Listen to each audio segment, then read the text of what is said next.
kebijakan perizinan bagi warga untuk melakukan pengeboran sumur minyak.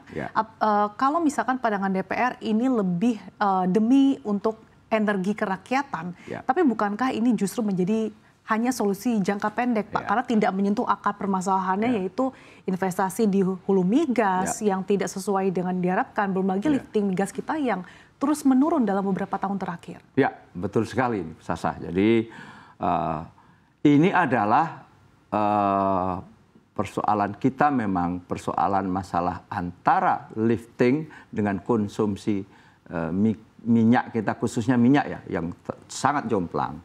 Lifting di APBN tahun 2025 ini kita tetapkan 605.000 barrel per hari. Sedangkan konsumsinya saja, kalau toh itu tercapai ya lifting itu, adalah 1,6 juta barrel per hari.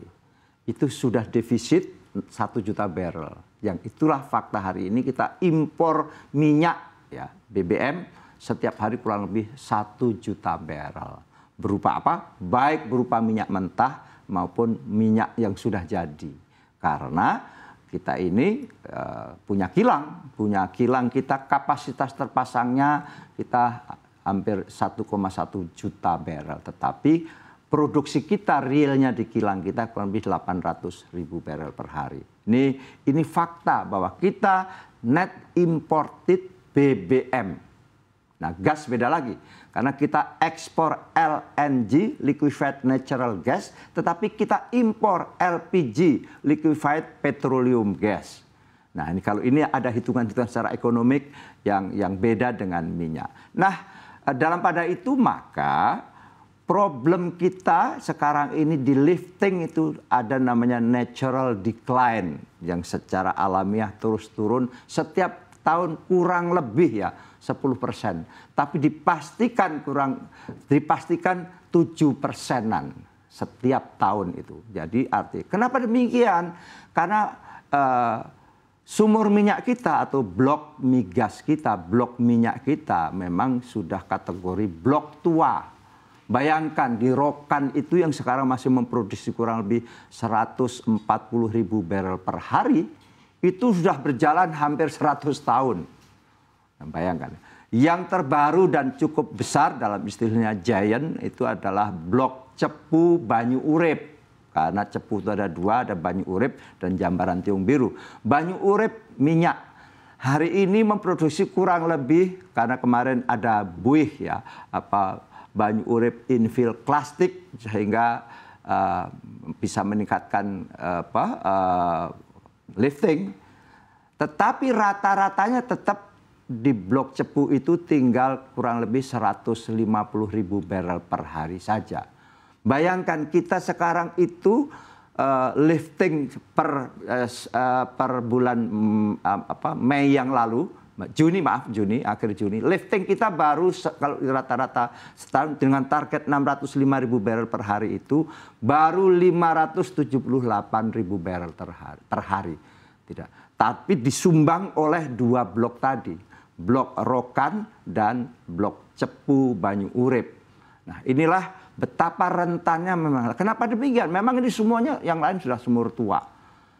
Karena ya namanya reserve itu kalau terus diangkat sudah barang itu terus berkurang dan jenis minyaknya lantas berubah. Semula light sweet, ada ringan menjadi minyak berat dan sebagainya yang memerlukan pendekatan-pendekatan. Maka ada istilah kalau di perminyakan itu ketika sudah memasuki tahap produksi yang lebih complicated atau istilahnya tahap 3 maka harus dilakukan EOR, Enhanced Oil Recovery, dengan memasukkan baik itu gas maupun larutan kimia atau COR, Chemical Oil Recovery, sangat tergantung sesuai karakter reservoirnya.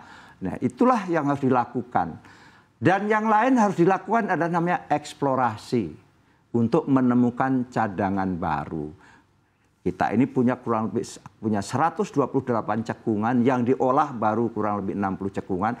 Masih ada 68 cekungan yang berpotensi, tanda kutip, ada migas, ada minyak dan gas. Nah, ini sekali lagi potensi itu harus diwujudkan dengan eksplorasi.